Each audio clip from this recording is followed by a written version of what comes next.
In Peru, the Congress sworn in Dina Boluarte as the new president of the country following the arrest of former President Pedro Castillo. In Grenada, Cuban President Miguel Díaz-Canel held official talks with Prime Minister Dina Boluarte, strengthening bilateral cooperation. And the UN warned of a catastrophic emergency in Somalia as a result of drought in the African nation. Hello, welcome to teleSUR English. I am Estefania Bravo from the headquarters of Quito in Ecuador. This is from the south.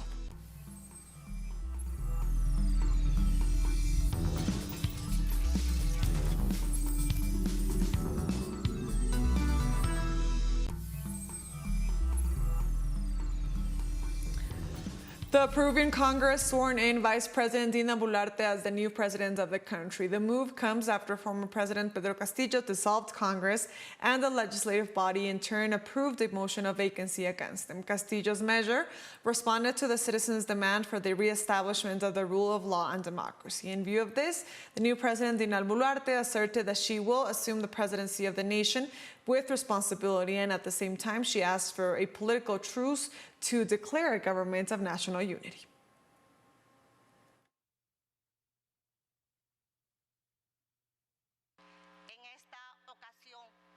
In this occasion, I also make a very concrete request to the national representation. I call for a political truce to form a government of national unity. This high national responsibility must be assumed jointly by all of us. And this Wednesday, the then President Pedro Castillo dissolved Congress and declared a curfew for 90 days. The former forces and the police did not support him. His ministers and the general commander of the army resigned. The different powers of state pronounced themselves against Castillo's decision. After his removal from office, former President Pedro Castillo was arrested.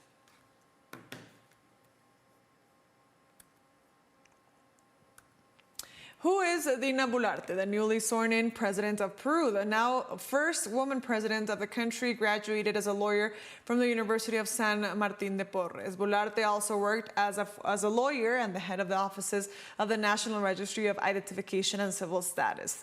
She was candidate to the vice presidency during the general elections of 2021 for the Peru Libre Party on the formula headed by Pedro Castillo.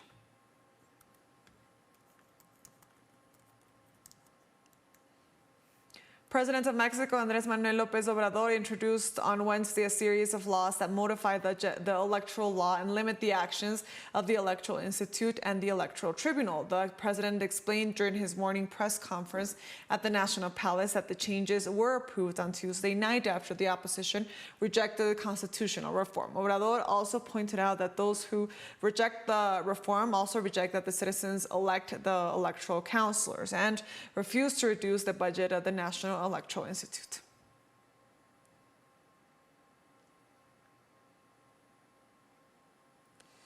And the president of Chile, Gabriel Boric, made a call on Wednesday to the political parties to reach a constituent pact. After an extensive day of meetings on Tuesday, the negotiating table to implement a new constituent process failed to reach an agreement. However, the parties came closer to the creation of a mixed body, discarding the formula of an institution entirely elected by the citizens. The proposal was addressed early on Wednesday by President Boric, who indicated that the constituent discussion could not be delayed any longer.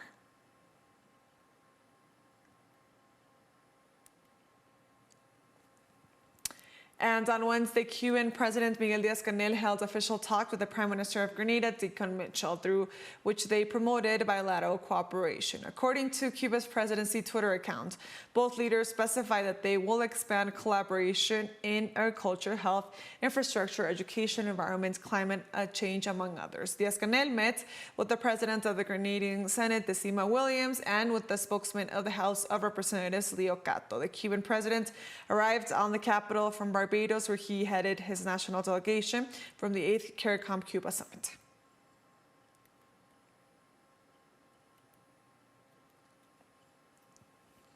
And following the victory of the Dominican Labor Party in the general elections of 2022, Prime Minister Roosevelt Skerrit has announced his government's agenda. The Prime Minister Skerrit said that he expects this to be a new page in the history of Dominica, and he detailed the essential pillars of the electoral reform process put forward by his administration. The president said that his government has made the country flourish and has brought improvement in such sectors as public health, education, and infrastructure, and that in the coming years, the country will see the development and the improvement of many projects, including an international airport.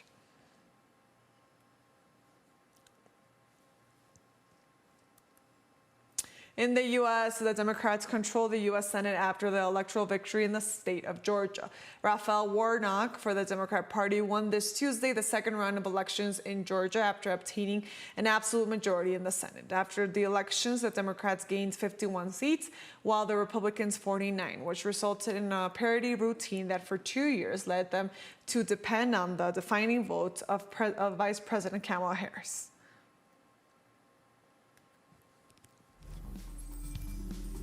We're taking our first break now. Join us again after this, but also don't forget to follow us on our TikTok account at teleSUR English for more. Stay with us.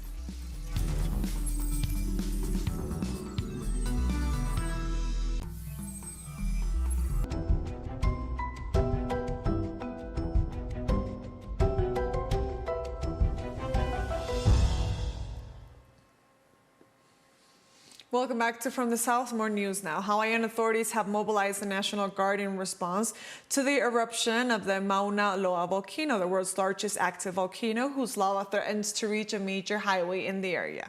About 20 U.S. National Guard reservists were deployed to assist the Hawaiian County with road traffic management and other tasks relating to the volcanic eruption.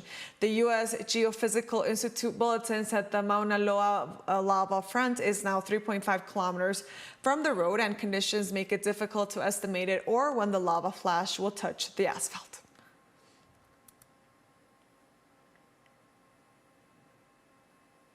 And the UN Conference on Biodiversity COP15 opened in Montreal, Canada, in research of the last chance to save species and ecosystems. Delegates from more than 190 countries will meet there until December 19th to adopt a new roadmap for the next decade in order to safeguard the planet's forests, oceans, and species. The official opening of COP15 comes after several days of poor negotiations on key issues, raising fears that the parties will not reach a firm agreement. UN Secretary General Antonio Guterres warned that the appetite for economic growth has turned humanity into a weapon for mass extinction.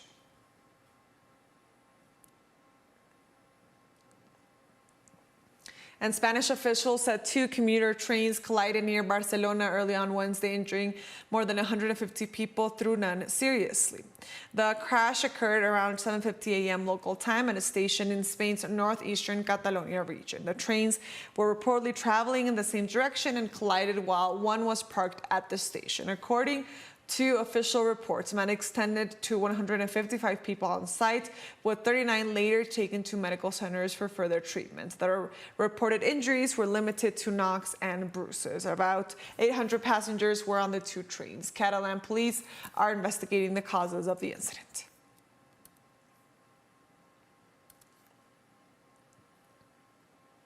And countries such as Germany, Belgium, Spain, France, the Netherlands, and Portugal asked Brussels to modify economic sanctions against Russia to ease the flow of food and fertilizers from the country. The European countries claim that an undesirable situation arose. The European Union acts more strictly than the US and the UK in agricultural transactions, which is contrary to the bloc's general policy on food safety. In this regard, they asked to amend the sanctions document to exclude funds or economic resources that are strictly necessary for the purchase, import, export, or transport of agricultural products and foodstuffs, including Russian wheat and fertilizers.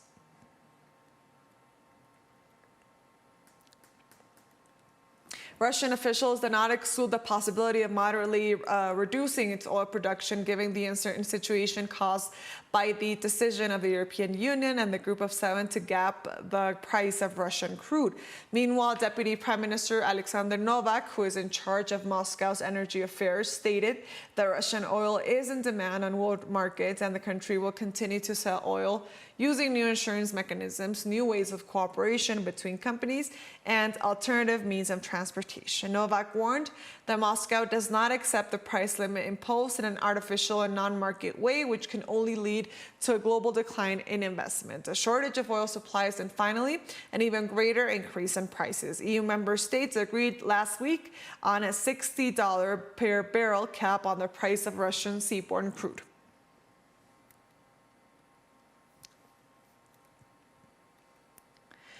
And on a video conference with the Russian Human Rights Council this Wednesday, Russian President Vladimir Putin said that nuclear weapons in Russia serve as a means of protection for the country and emphasized that the threat of nuclear war is there and growing, but Russia will never strike first in nuclear attack.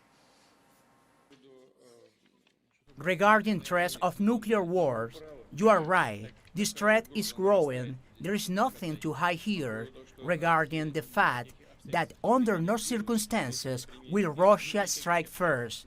If it does not strike first, under any circumstances, then it will not strike second either, because the possibilities of a nuclear strike on our territory are very limited. However, our strategy is to consider nuclear weapons, and they are weapons of mass destruction, as a means of protection. Is all set up around the so-called retaliatory oncoming strike.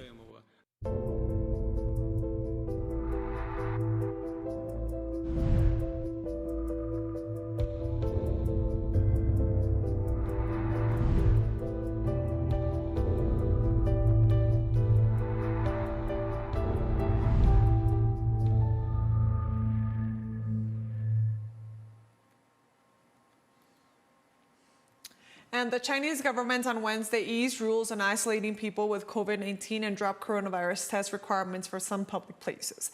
The easing is in line with promises to reduce the consequences of the zero COVID policy, including shorter quarantines for travelers from abroad. Under the new rules, people with mild cases will be allowed for the first time to isolate at home instead of going to quarantine centers.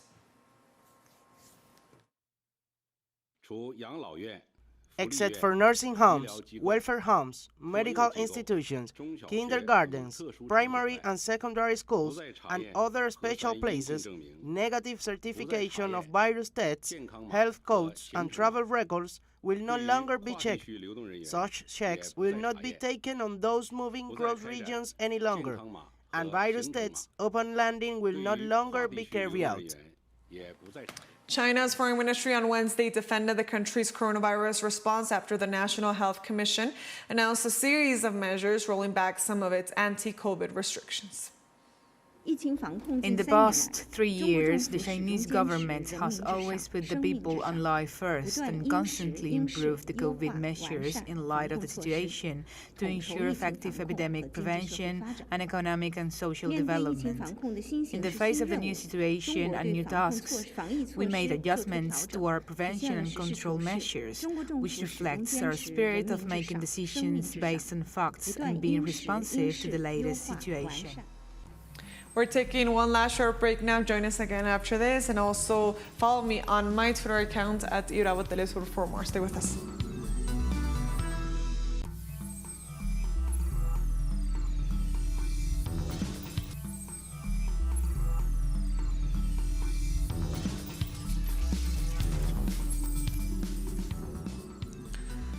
Welcome back to From the South. More news now. The UN warned about the catastrophic drought emergency in Somalia. During a joint meeting on Tuesday between the UN and the League of Arab States, the humanitarian coordinator for Somalia, Adam Abdelmullah, said that the country is suffering the 5th consecutive season of failed rains. Abdelmullah also said that approximately 7.8 million Somalians have been affected by the drought, which has also caused the displacement of at least 1.3 million people since January 2021.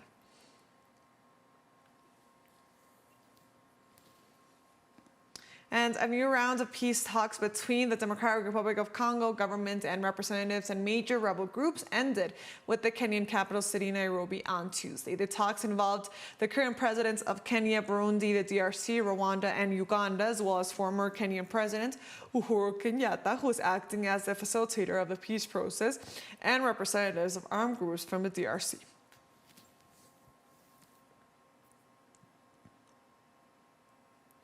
Afghan officials executed a man convicted of murder in a further indication of the Islamist authorities' intention of resuming previous hardline policies. According to Sabihullah Mujahid, the top Taliban government spokesman, the Islamic organization executed an Afghan conviction of killing another man on Wednesday, the first public execution since the ultra-conservative former insurgents took over Afghanistan last year. The announcement underscored the intentions of Afghanistan's new rulers to continue hardline policies implemented since they took over in the country in August of 2021.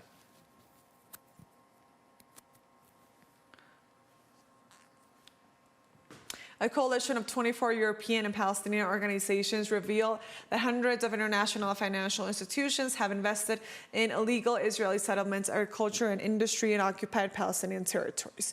European banks, assessed managers, insurance companies, and pension funds own $115 billion worth of stocks and bonds in 50 companies. According to the recent report by the organization Don't Buy in the Occupy Coalition, European financial institutions have also provided $171 billion in loans and subscriptions.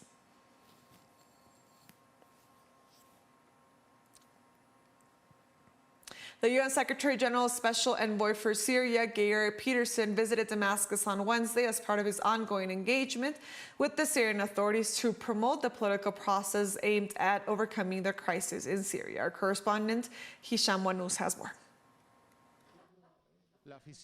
Peterson's visit to Damascus is the second in 2 months, and it is aimed at preparing the ground for relaunching the work of the Syrian Constitution Discussion Committee in Geneva. The United Nations envoy discussed the issue with Syrian Foreign Minister Faisal al-Mikdad and explained the results of his tours and meetings during the last period to push for a political solution to the crisis in Syria. There is a real threat of a possible new military escalation in the country, and the extension of the current situation does not benefit anyone. Therefore, we urge all parties in Syria to de-escalate and work for relative calm in Syria. And this, I believe, is an important message that Syria does not need more war, but needs peace and political process to achieve it. Damascus, in addition to ratifying its support for Peterson's efforts, expressed its interest in reaching a political solution to the conflict, a solution that Syrian authorities announced clashes with the refusal of Washington and its allies who, through their interfering policies, prevent the achievement of peace in Syria. The Syrian people are currently suffering a severe economic crisis and need an urgent political solution that will help improve the living conditions of the people and put an end to this suffering resulting from the war and the blockade. Syrians hope that the United Nations and the management of its special envoy will succeed in pushing forward the political management, especially the work of the Constitution Discussion Committee. The special envoy always talks about challenges facing the Syrian people and political processes and provides figures in this regard, but without mentioning the causes behind the suffering and without condemning the parties that make our people suffer through their unjust, coercive measures. During this visit, Peterson limited his words to considering unacceptable that there are currently 15 million Syrians in need of humanitarian and food aid. In order to overcome this reality, the illegal foreign military presence on Syrian soil must end, as well as the relentless support of Washington and its allies to terrorist gangs. Likewise, the United States' plundering of oil and agricultural crops of the Syrian people has to stop. Damascus also denounces the unilateral coercive measures imposed on Syria must be lifted, which not only make the Syrian people suffer, but also hinder the political management sponsored by the United Nations to overcome the crisis, according to Damascus's denounce.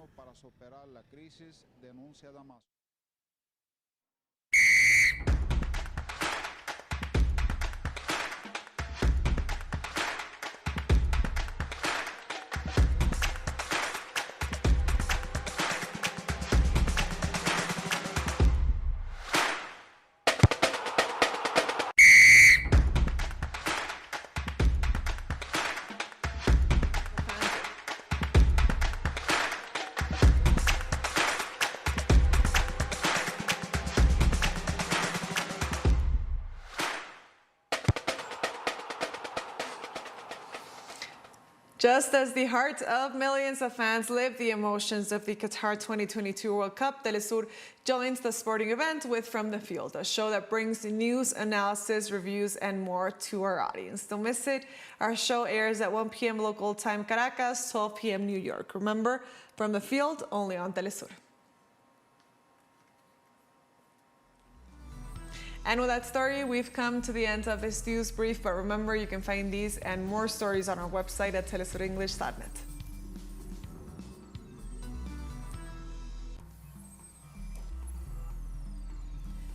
And also, don't forget to follow us on our socials. We're on Facebook, on Twitter, and on Instagram as well. For Telesur English, I am Estefania Bravo. Until next time.